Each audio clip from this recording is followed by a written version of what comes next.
17 de junio de 2002. Astrónomos del Instituto Tecnológico de Massachusetts descubren que un pequeño cuerpo celeste había pasado a solo 120.000 kilómetros de la Tierra.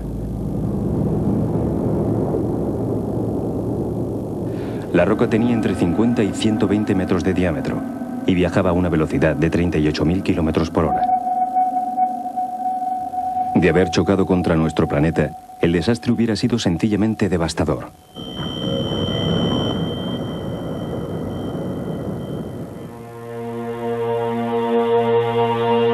El impacto de un asteroide contra la superficie de la Tierra es la mayor amenaza a la que están sometidos sus habitantes, pero es también la más improbable.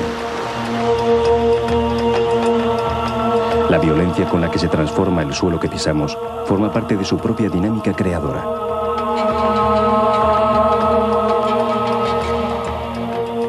Una dinámica que generó el escenario en el que surgió la vida y que ha permitido su desarrollo hasta la aparición de nuestra especie, pero que sigue su curso de forma imparable.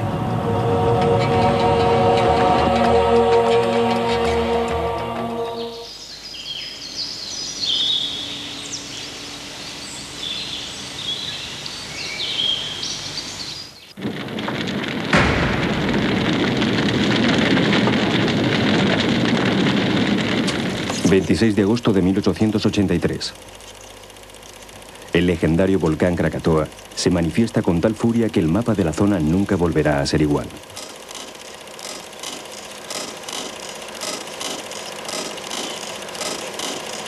La erupción provocó además olas de hasta 35 metros de altura que recorrieron distancias de 13.000 kilómetros. Murieron 36.000 personas. Una nube de ceniza recorrió el planeta durante un año.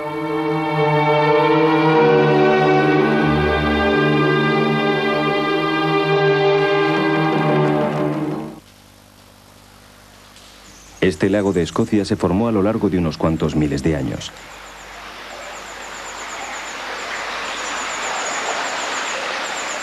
Sin embargo, estos de la región de Valdivia, en Chile, lo hicieron en solo 2 días, el 21 y 22 de mayo de 1960, durante el terremoto más potente conocido por la historia.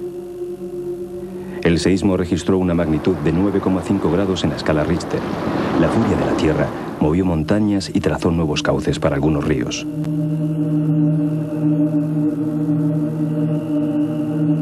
Poco después, una ola gigantesca arrasó todo lo que aún quedaba en pie. Desaparecieron miles de casas, árboles, animales y seres humanos. Una vez más, la Tierra cambiaba de cara.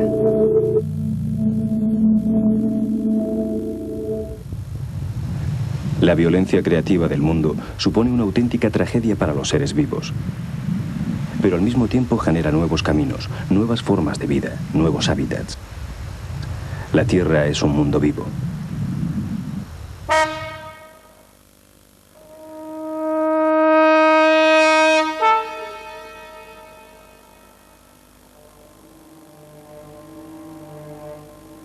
El desierto del Sáhara. Uno de los lugares más inhóspitos del planeta. Interminables extensiones de arena. Las dunas peinadas por el viento sellan las extremas condiciones de su habitabilidad.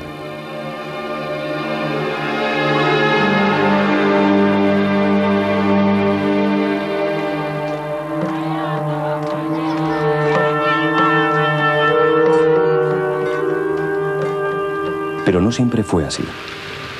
Hubo un tiempo en el que estas tierras estaban atravesadas por caudalosos ríos. Las montañas aparecían cubiertas de bosques y las más variadas especies de animales y plantas encontraban aquí el medio perfecto para existir.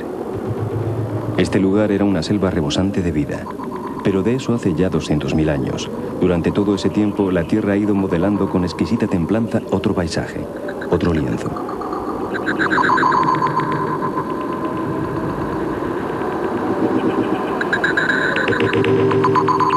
¿Son catástrofes o son manifestaciones de la evolución? La Tierra se destruye y se crea a capricho. Lo hace en periodos de tiempo muy largos o muy cortos, con unos resultados casi siempre sorprendentes y con unos mecanismos puramente físicos.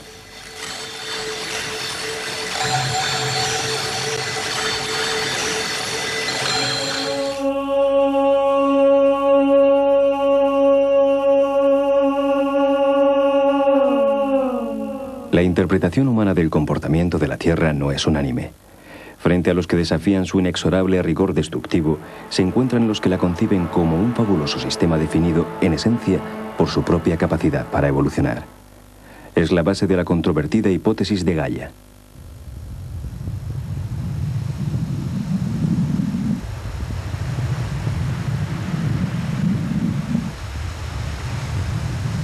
Gaia fue el nombre con el que el científico británico James Lovelock dio a conocer una romántica teoría que parece más propia de la poesía que de la ciencia.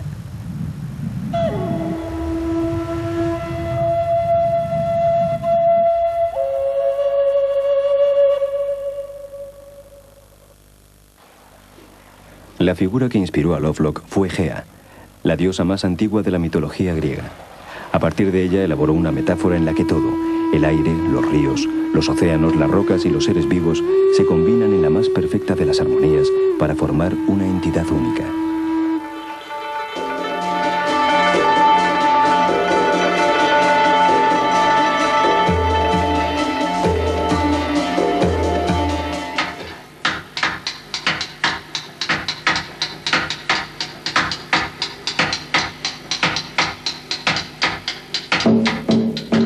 Desde su aparición en la Tierra, el hombre ha intentado dominarla, domesticarla. Los cultivos, las explotaciones, los asentamientos han cambiado la faz del planeta a velocidades imprevisibles. Sin embargo, la Tierra sigue su rumbo evolutivo a través de grandes catástrofes, batallas en las que los seres humanos no tenemos nada que hacer. El suelo que pisamos sigue siendo un enigma incontrolable.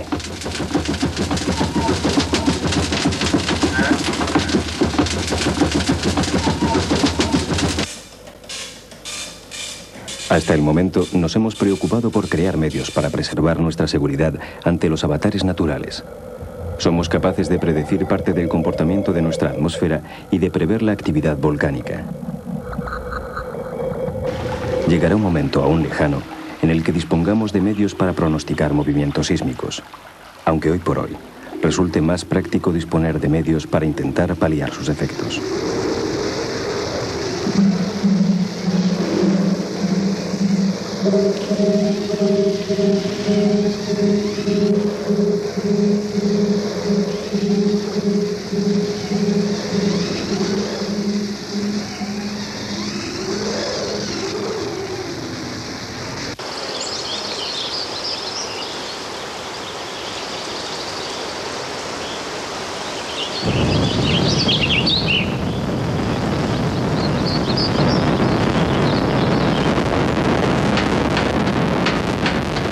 ...18 de abril de 1906, 5 horas 13 minutos. Un intenso terremoto sacude la ciudad de San Francisco. El seísmo registra una magnitud de 8,4 en la escala Richter, lo que equivale a la fuerza destructora de 6 millones de toneladas de TNT. En 47 segundos, todo queda desolado.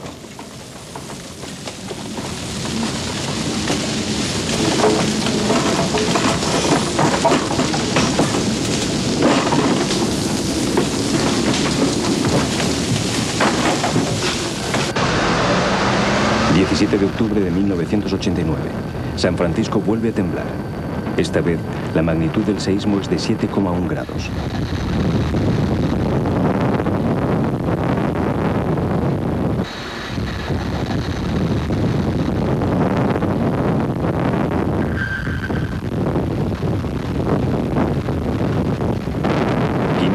Son más que suficientes para provocar 27 incendios, derribar cientos de edificios y matar a 300 personas.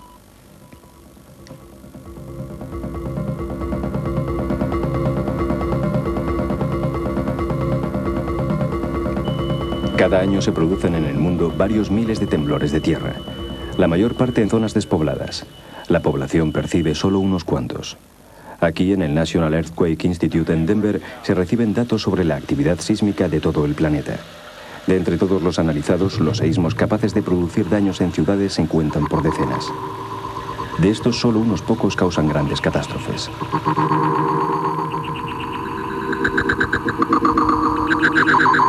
Los terremotos menos frecuentes son los que superan 8 grados de magnitud en la escala Richter. Apenas se producen 1 o 2 al año en todo el planeta, pero sus efectos son devastadores.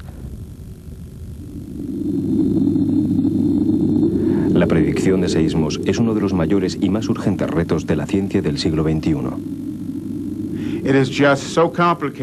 Es muy complicado. Intervienen tantas variables que es casi imposible por el momento que seamos capaces de pronosticar y predecir terremotos.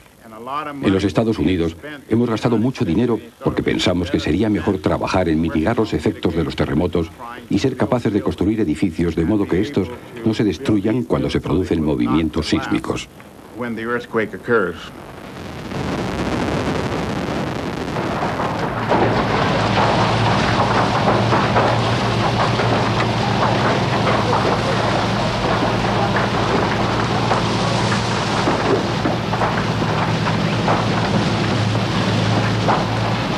Vivimos sobre frágiles plataformas en constante movimiento.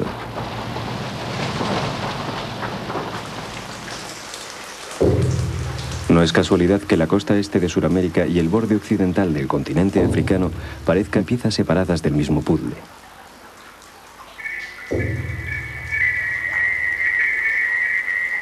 Durante mucho tiempo se pensó que se trataba de un capricho del azar. Los científicos daban por hecho que los continentes eran sólidas masas de tierra inmóvil.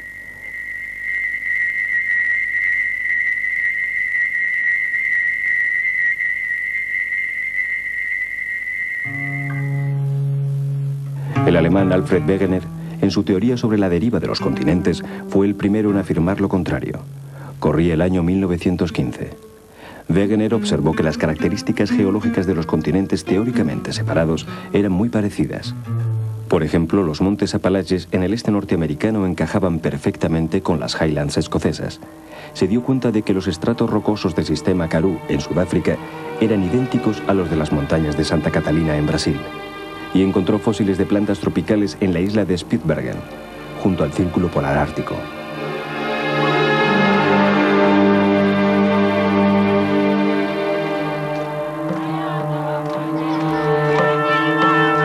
La intuición de Wegener estaba más que probada. Sin embargo, el osado científico murió en 1930 sin que nadie le hiciera el menor caso. No había logrado dar con el mecanismo del movimiento de las placas continentales, un reto demasiado ambicioso para la ciencia de la época.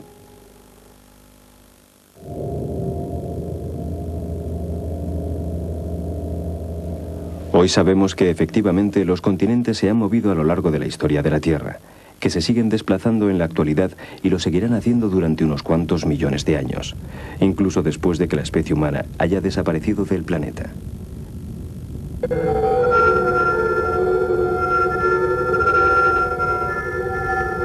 El sistema que rige los desplazamientos continentales está descrito desde los años 60 en la llamada teoría de la tectónica de placas. La litosfera terrestre, es decir, la capa rígida que forma la parte superficial del planeta, no es continua, sino que está fraccionada, dividida en diversas unidades. Son lo que se denominan las placas tectónicas. Existen 7 grandes placas tectónicas, hay otras de tamaño intermedio y hay hasta una docena de placas se han identificado de menor tamaño, más pequeñas. Las placas no engloban necesariamente solo corteza continental o corteza oceánica. Hay placas cuyos límites hacen que en ellas se comprenda parte de corteza de litosfera oceánica y de litosfera continental. Es decir, una placa puede englobar parte del continente norteamericano y extenderse también en parte del océano Atlántico o Pacífico.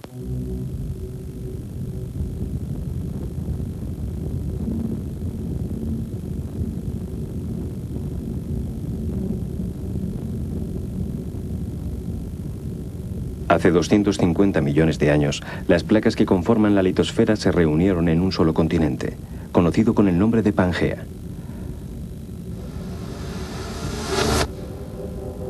A partir de los desplazamientos realizados desde entonces, la teoría de la tectónica de placas permite prever los cambios que la fisonomía terrestre experimentará en el futuro.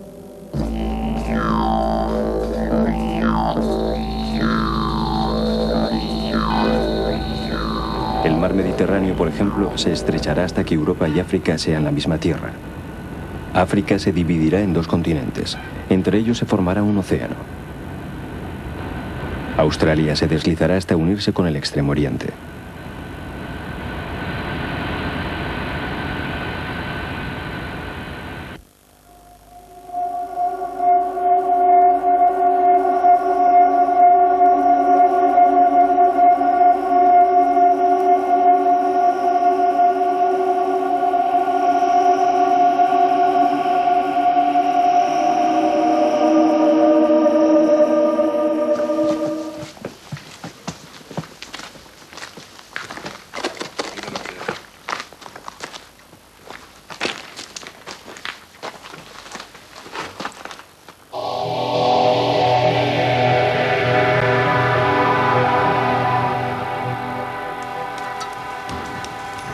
La tectónica de placas está íntimamente relacionada con los movimientos sísmicos. De hecho, la situación de las plataformas continentales determina que existan en el planeta zonas más propensas a los terremotos que otras.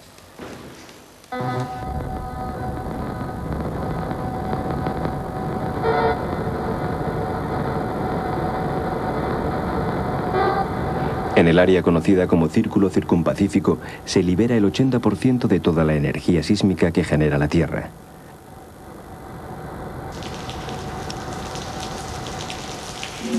Las costas orientales de Japón se encuentran entre las zonas más castigadas. Desastres como el de Tokio de 1923 o el de Kobe de 1995 forman parte imborrable de la memoria trágica del país del sol naciente.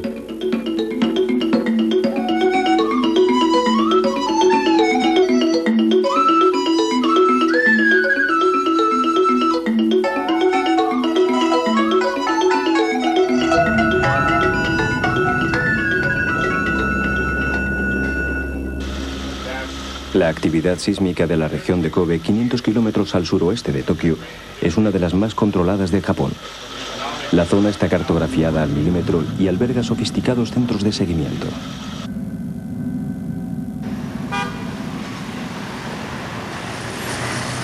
Los científicos tenían plena seguridad de poder detectar cualquier temblor con tiempo suficiente para evacuar a la población, pero estaban equivocados.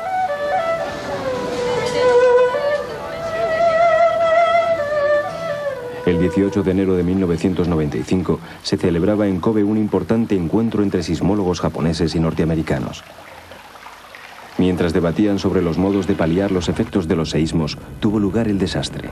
Un terremoto de magnitud 7 sacudía la ciudad.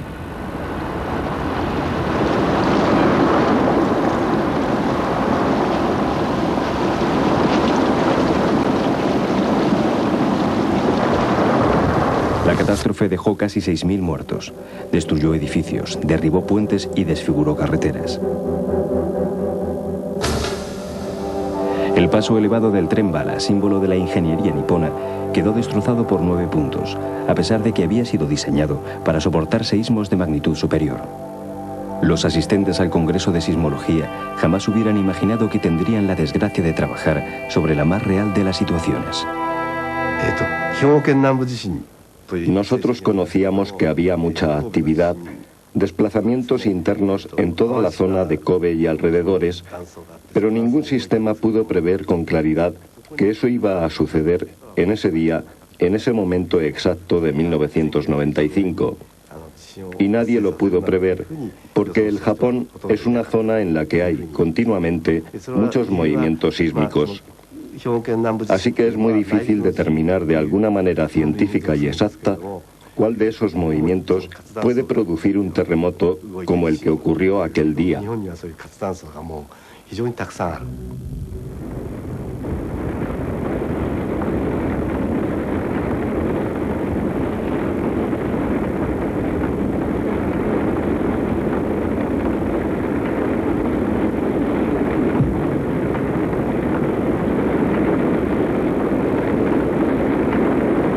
El 4 de febrero de 1975, un grupo de investigadores chinos alertó a la población de Haicheng, en el noreste del país, de un inminente terremoto.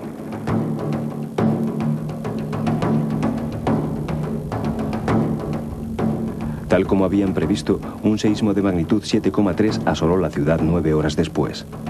Para entonces, las autoridades habían evacuado a la mayor parte de la población.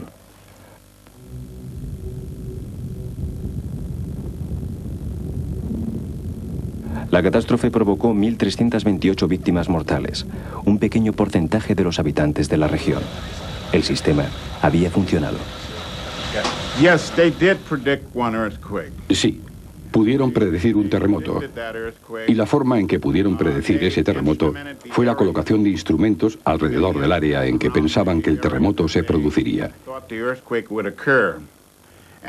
Durante el periodo de tiempo en que estuvieron activados estos instrumentos, vieron que había pequeños movimientos sísmicos que se incrementaban en número cada día, cada semana.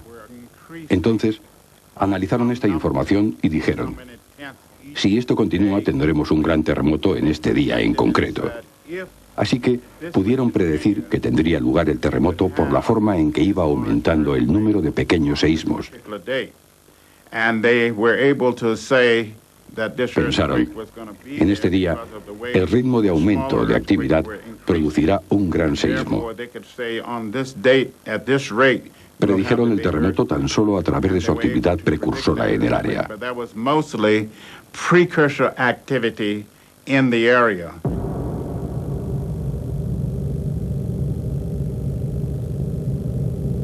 Desde entonces no ha sido posible predecir otro terremoto con garantías de éxito. Países como Estados Unidos y Japón, situados en zonas de alto riesgo, dedican parte de sus recursos a la investigación sismológica. Sin embargo, aun en caso de poder anticiparnos a la producción del seísmo, las posibilidades de actuación serían limitadas. Aunque lleguemos a predecir la furia de las fuerzas físicas que desata la Tierra para su transformación, es prácticamente imposible que algún día lleguemos a controlarla.